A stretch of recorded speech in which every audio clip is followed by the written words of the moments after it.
Hi, my name is Al Green. Not that one, but the struggling guy who was in the music industry for years trying to sell talent and songs to agents.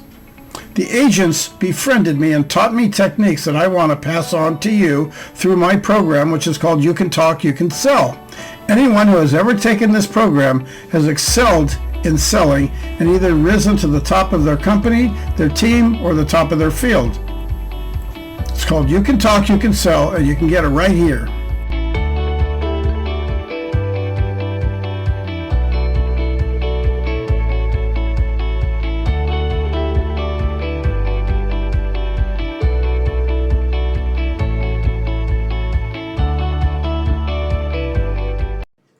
People who make the most money have a completely positive and upbeat attitude. They walk in and it's like the party has arrived. And I'm not talking about your first meeting always, because there are going to be people that don't like humor and they want to take things seriously, and you have to match your attitude with them. But it doesn't mean you cannot be a little emotionally inviting by being a little bit lighthearted. Years ago, I worked for a company that decided that they're going to give me, because I was the new salesman, they're going to give me the worst customers to see if I can get any business. Customers that nobody wanted to deal with, because these were people that for whatever reason you could never close the sale with. In one case, they handed me a piece of paper with a contact on it with a guy who they told me, they warned me, they said, this guy is vulgar, he's insulting, and he's going to act like he doesn't want to do business with you, and nobody wants to sell to this guy. We got plenty of other business. If you can get this guy, then we'll give you a little bit of a bonus, because no one could ever close this guy.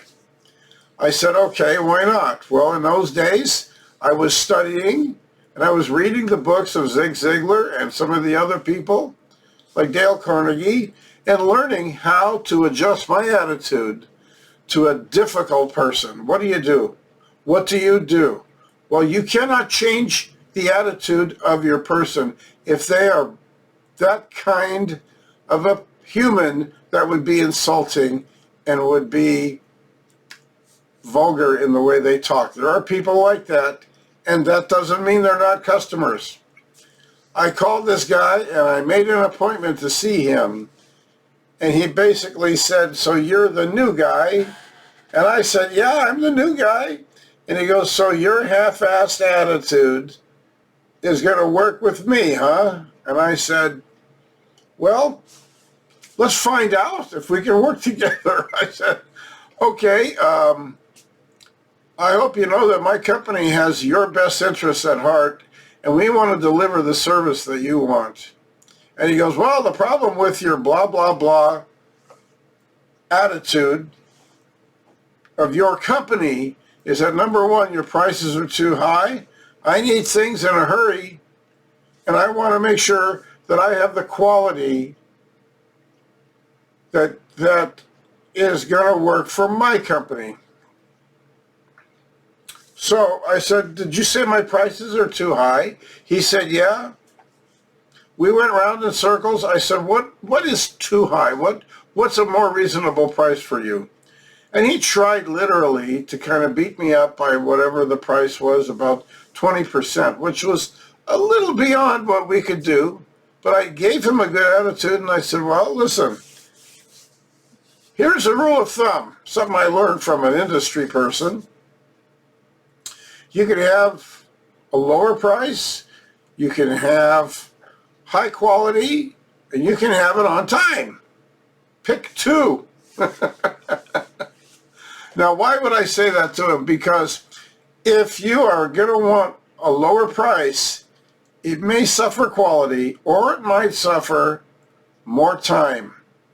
Because we had, at that company, for the product that we were selling, which was basically a service product, we had a 15-day turnaround from engineering an order through the production shop.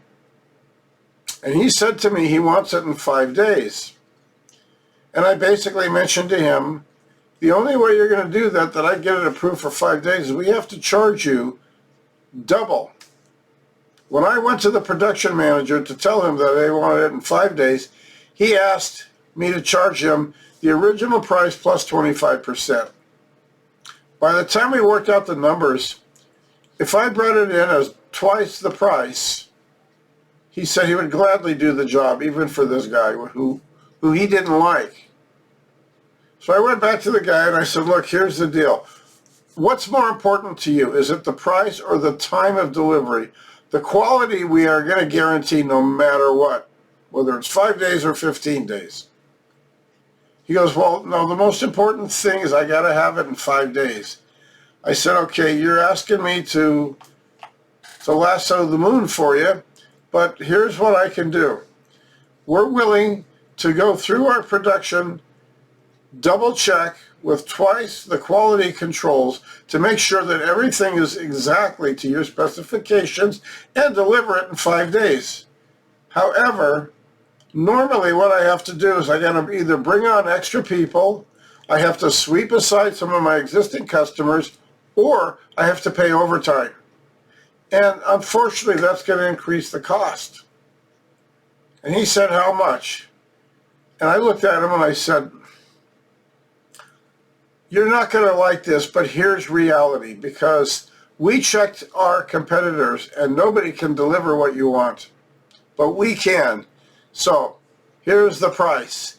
I gave him a price that was double. I didn't lower the price. I gave him a price that was double. And he goes, that's a lot of XXX money. And I said, yes, sir, it is, but you're going to have it on time and it's going to be the highest quality. And I'm sure that if we deliver it to you on time, your company, having this high of a quality, will be able to manufacture your product to a specifications for your customers.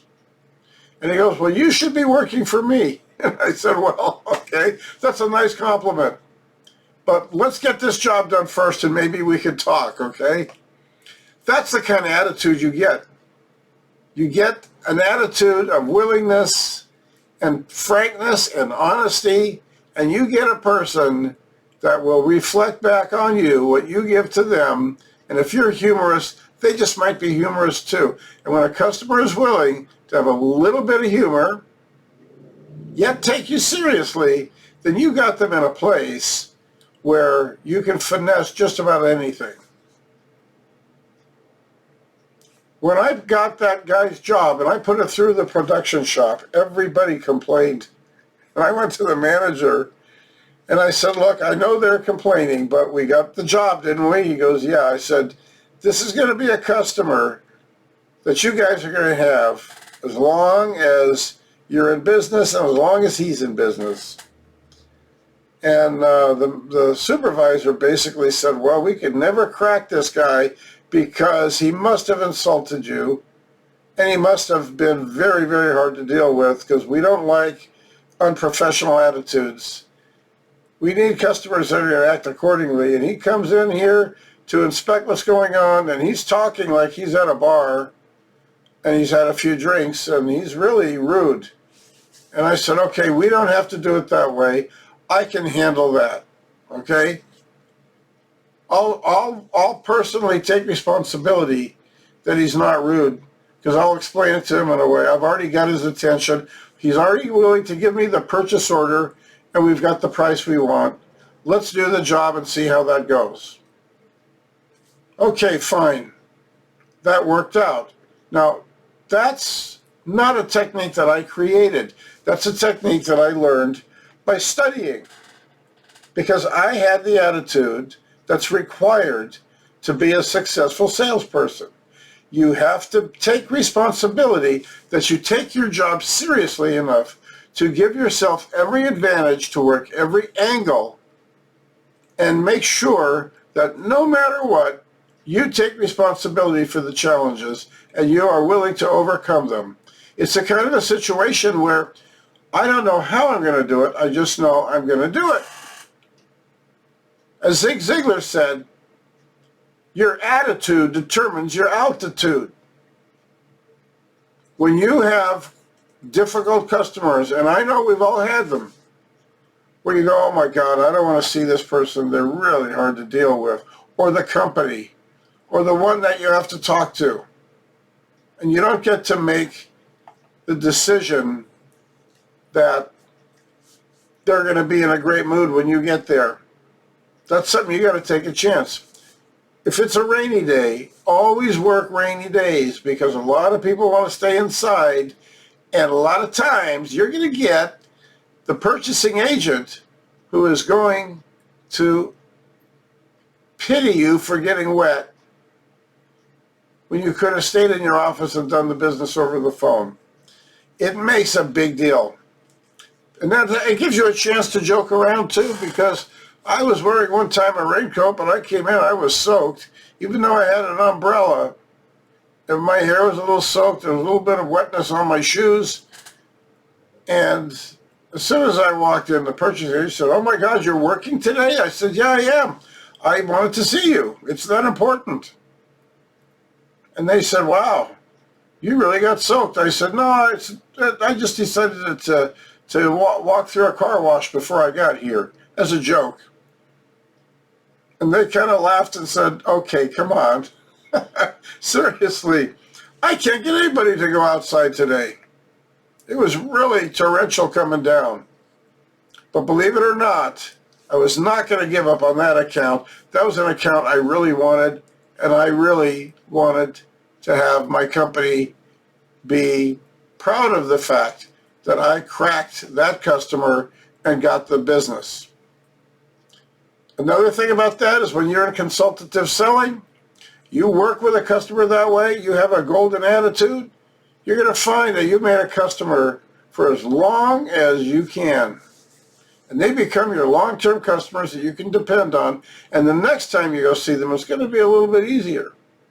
So when I was dealing with this very difficult guy, once we delivered, and we sent him the bill, of course, he complained about the price, but we made the delivery, we made the quality. And I said to the guy, look, I want to know if you want to come to the office and walk through to see the inspection of these devices that we're making for you and see how they're working for you. And he goes, no, that's all right, I've already done that. We can inspect them at my shop. I said, fine. That's great, because my company didn't want to see him. Anyway, I put up with it. It's not my place to change an attitude. If somebody wants to use that kind of unprofessional attitude and language, that's okay with me as long as I get the order, because in the long run, it's like, well, I got the order. That's the key, okay? He complained. He put up a stink, and he didn't want to do business, and he was difficult to deal with, but we got the order. And that's a key factor.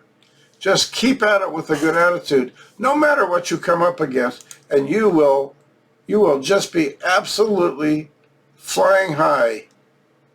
It works every time.